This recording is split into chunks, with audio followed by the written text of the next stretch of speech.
Coffee is a crop that is very sensitive to climate change.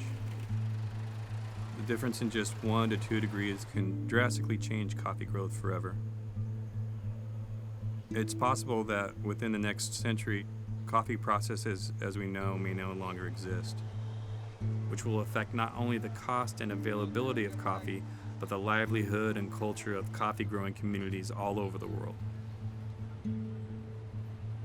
Over the last 15 years, I've traveled to Antigua, tasted coffee, and worked directly with the people who grow it. This time I thought I'd bring along a few friends, meet the Zelaya family, and share how coffee, culture, and the people of Guatemala are all intertwined.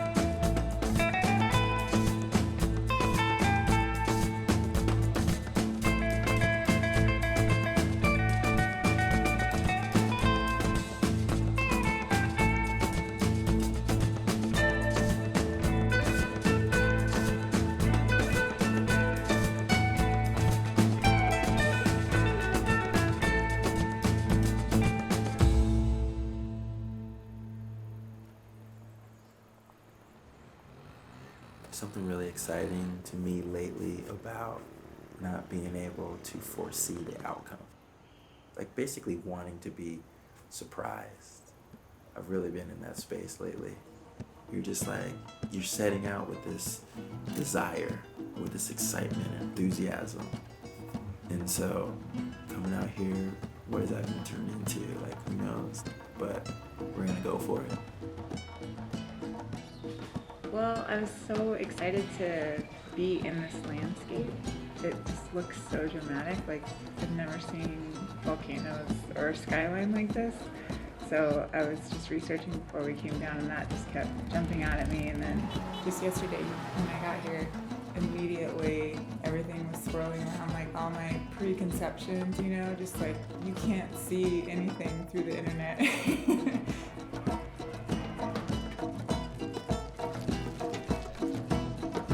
Thank you.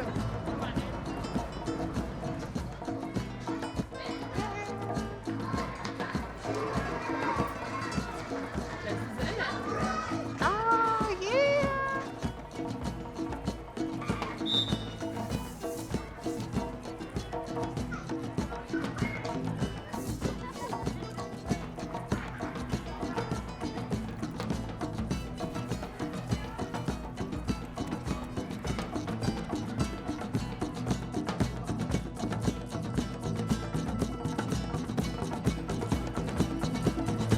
Mira, espera.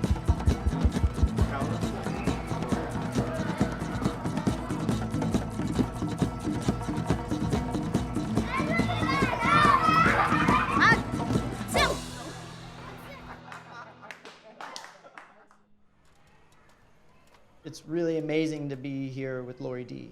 You know, Lori and I have been really close friends for over 15 years. She sees the world so differently than a lot of people, like kind of like how skaters see the world differently. And I knew that Lori D would really appreciate it.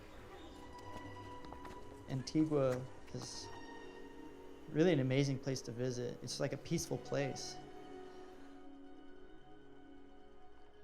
So my job is quality assurance. Day to day, I make sure that the coffees that are going out to the world are roasted in a way that they're supposed to be. But along with that, I'm part of a group that tastes coffee as it comes in. And in order to do that, you can't just stay home. You have to come to where the coffee is coming from, see how things are run from top to bottom, meet producers, and taste coffee with the people that you're buying it from.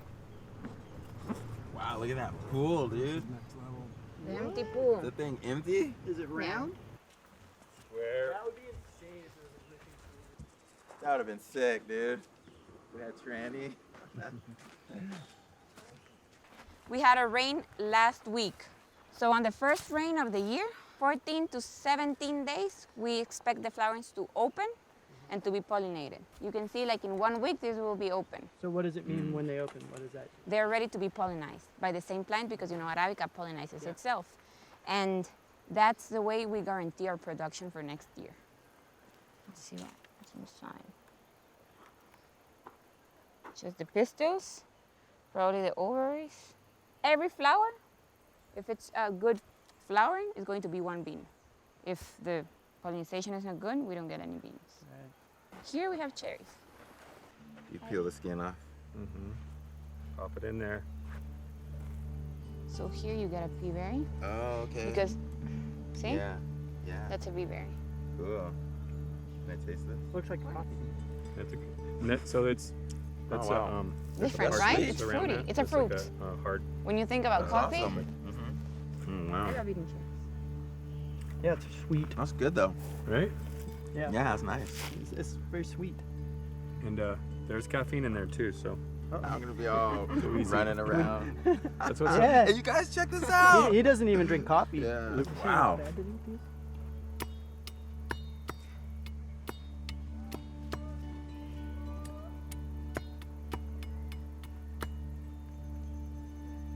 Here we can see the wind damage in all the plants. They're all supposed to be full of leaves, and we even have some branches. Here you can see where we have no leaves at all. Like the plant without leaves, it has not the ability to have their nutrients, their food, and you can see it's not dead, but it will be dead soon if the wind keeps on going. You come here next year and you have no harvest at all. Like, this is not normal. The constant temperatures don't exist anymore. Like, today we have rain, and the next day we have a lot of sun, and then it gets below 0. You know, rainy seasons, back in time, you're supposed to get a little bit today, tomorrow, and the next week. Nowadays, it's like 2 days full of rain, and then it stops 2 weeks. Rain is, in my opinion, the worst thing climate change has been affecting us.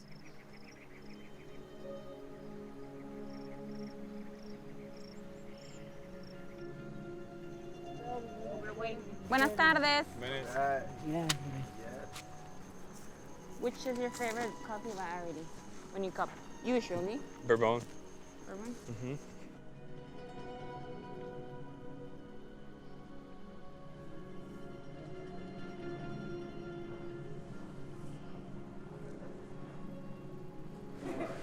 All right, clipboard. All right, let's get it. Let's get it. Pencil. So we have, it's a series of sensory steps we're going to go through.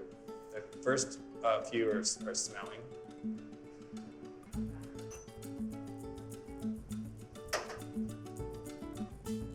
Differences, huh?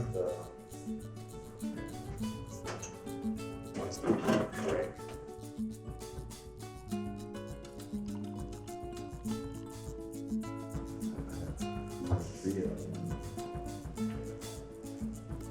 You go like this.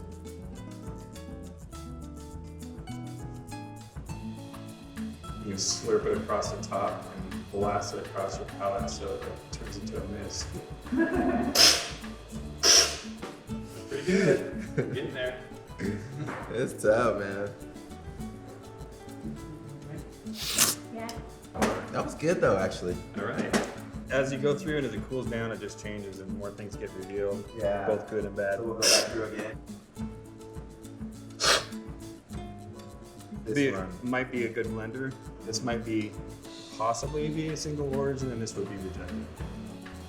Yeah, that one could go away.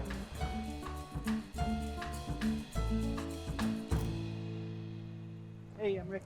Hey, nice to meet you, Rick. Welcome.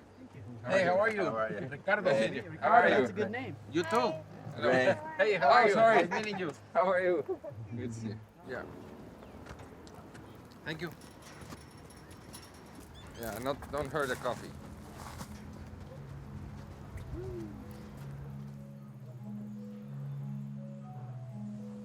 I've been here all my life. I was born into coffee, so that's all I've been doing.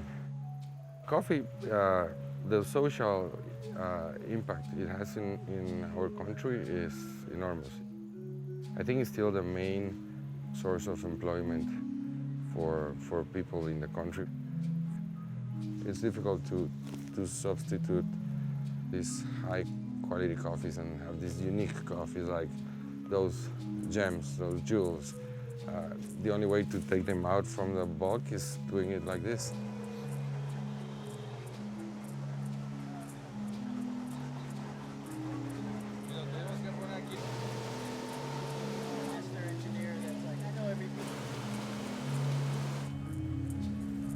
The biggest challenge for coffee growers that we've seen is weather and temperature and water. Weather patterns have changed. Rain is not delivered in the same way that it used to be. There are more extremes of hot and cold, and virtually every farmer we talk to, every producer we talk to, that's what they're talking about. We used to have more days of rain during the rainy season. Okay. And with less quantity. Yeah. Now we have less days with more quantities. That's So a lot of erosion, a lot of things. Big rains here didn't happen. Huh. Now they are very common. Who can we talk to fix it?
I guess it was really just about the joy of being in such a beautiful place and the swirling energy of the kids.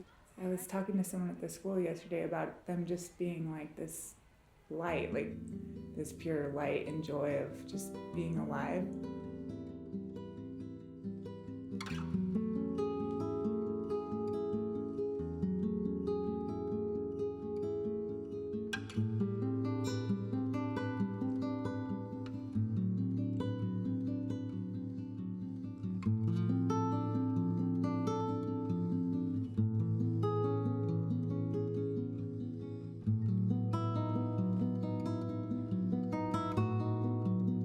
Okay. Yeah. Gracias. Thank you so much.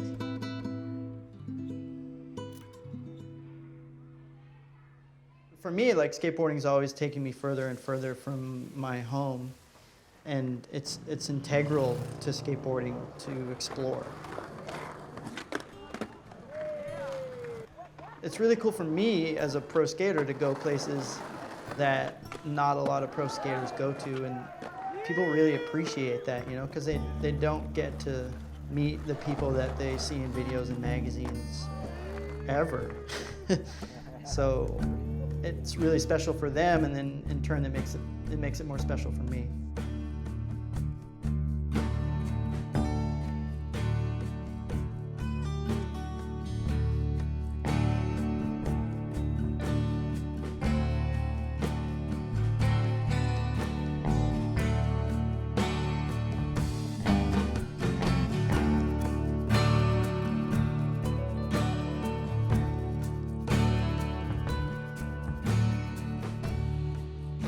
What I love about skateboarding is it's like a big family. When we have the visit of some skaters from other places, it's like you are connect like instantly. Like even if you don't know the person, just by having the skateboard and sharing the local experiences.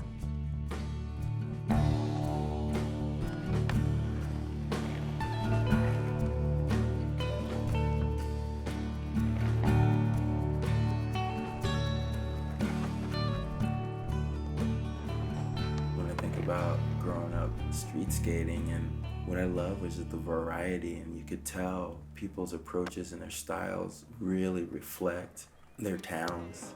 And so musically, like, same thing, like where you live geographically informs your music and your approach. And so what I could tell with these guys is like they love their culture. It was so fun playing that one song that was kind of their, standard or traditional, and being able to get in there and try to musically participate.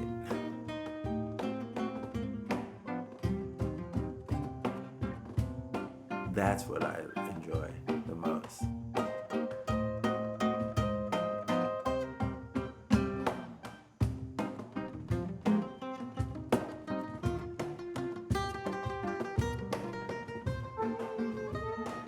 Okay, got it. Yeah.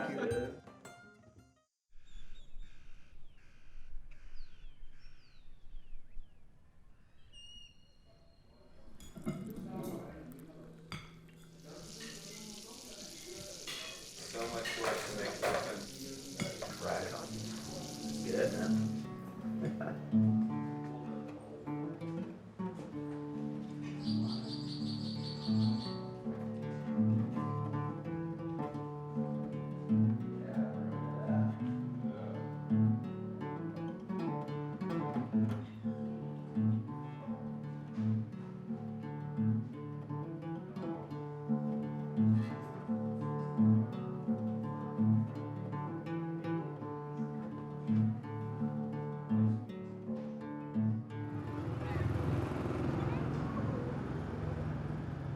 When I'm on trips where there's a lot of time off a skateboard, basically, yeah, then I'll kind of shoot more like street, I guess, because you're just taking in the city, and and there's no better way to take in a city than with the camera, because now you're like super hypersensitive to everything. You're like, whoa, whoa, whoa, because you're always constantly thinking about, you're always having like ideas, like, oh, that's a cool idea, or to shoot this or something. But a place like this, there's just so much going on, and it's such a different culture, and something that I've never really been around. Oh man, it's just like a kid in a candy store.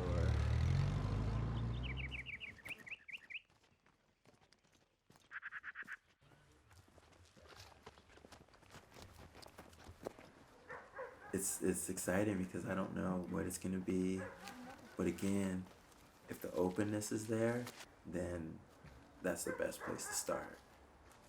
Este es un altar maya. ¿Altar maya? Sí. Este altar se llama Tijash, el Nahual Tijash hay aquí, para cortar cualquier mala energía. La mayoría de nuestras músicas tiene que ver algo con el cosmos. La otra guitarra.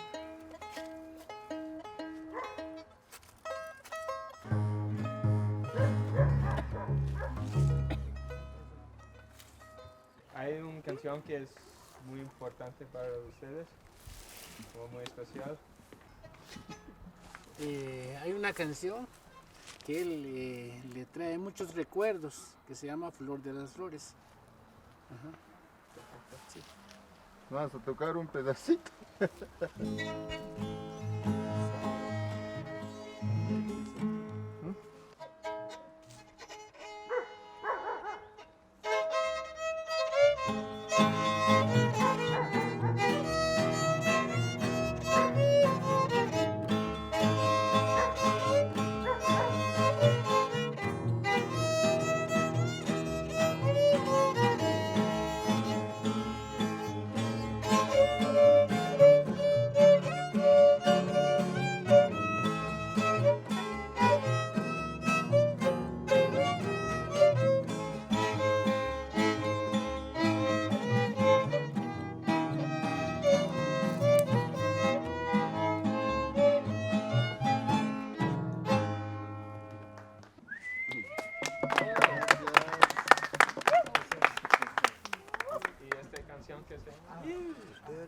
Dice que para todos fue una experiencia maravillosa y que ella está muy agradecida porque ustedes nos hayan recibido en su altar.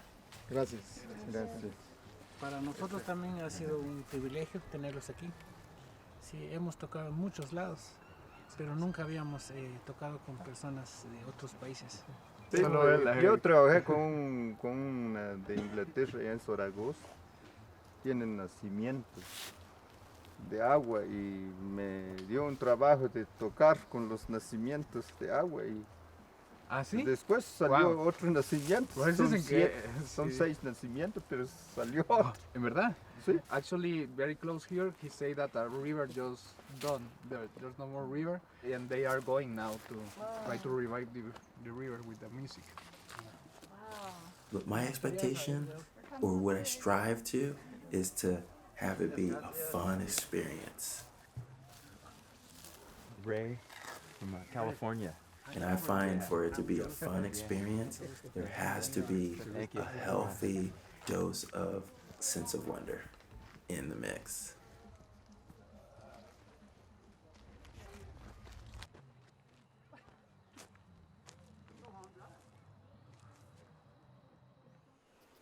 Good to see you again. How is everything? How are you?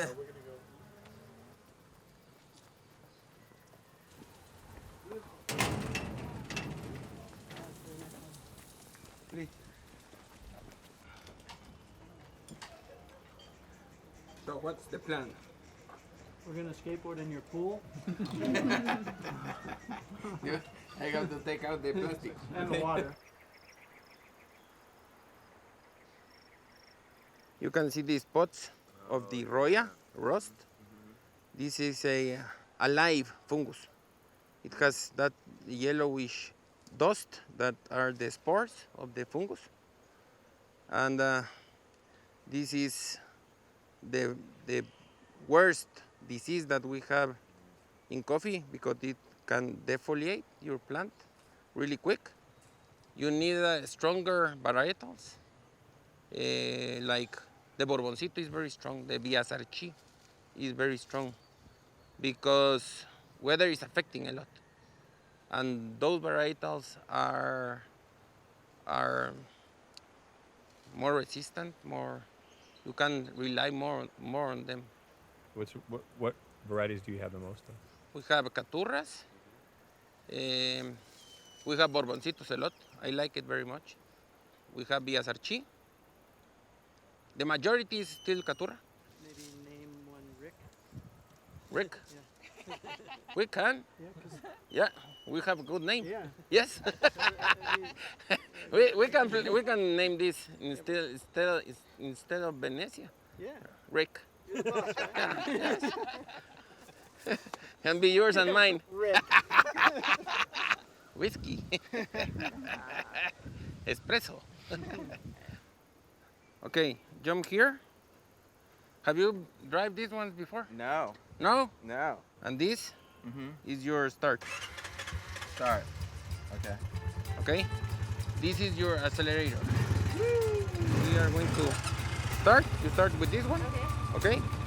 Huh? I'm ready. You ready? Yeah. Okay?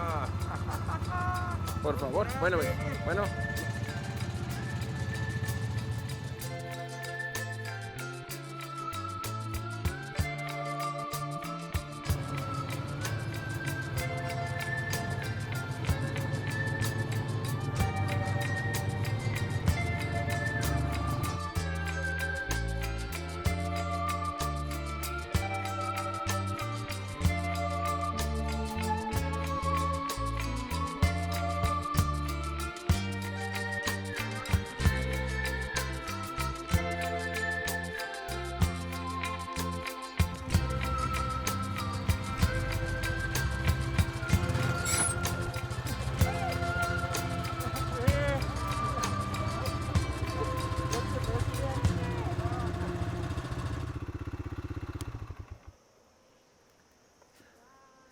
And Bellavista, the mill, and where you were and everything is right in front of us. We usually have rain from May, beginning of May, up to October 15, 20, maybe the 30th. This year, from October 15, we haven't have a rain up to now. Mm. So we have to irrigate and to be able to ripe and have healthy cherries. If not, they will go from green to black. With no ripe in between. No. No. And that goes to bad coffee, instant coffee. Yeah. They still can use that for instant coffee? Yes, Wow. the worst coffees are the ones that are using that. Wow. Now you,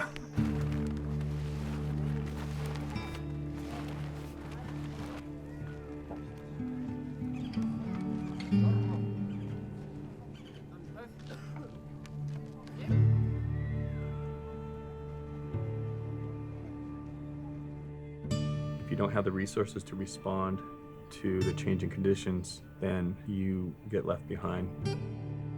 With the lack of water, smaller farmers are more challenged. And the main thing that has to happen from all coffee buyers is to pay a price that gives producers the resources to respond. Growing coffee and producing coffee is a complex interplay of many, many small details. And anybody that's ever tried to learn how to ollie or draw a picture or paint a portrait knows that that's exactly the same thing. You don't start with the end result, and there's no way to skip over steps. You have to be sort of single-minded and decide that this is the best thing in the world to do for myself and for the people I'm going to share it with.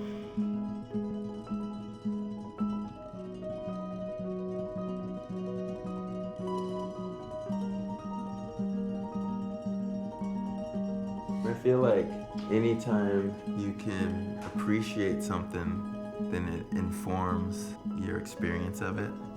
At the end of the day, a lot of times that's what it takes. It's some way to have some kind of emotional connection with something to be able to, I guess, appreciate it.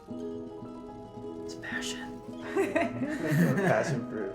Yeah, it's just passion, and you find your passion, and for some people it's farming or other aspects. It's that thing that you just can't stop playing with and put down and get out of your mind. That's all it is. Laura, you even went brown on that. For me?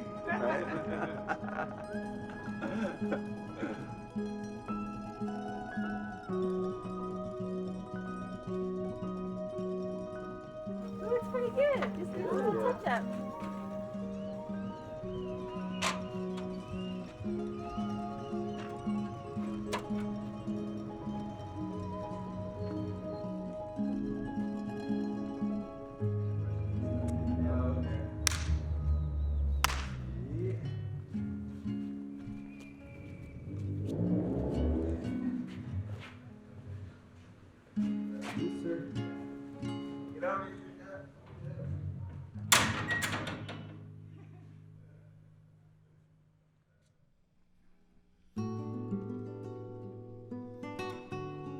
Thank you.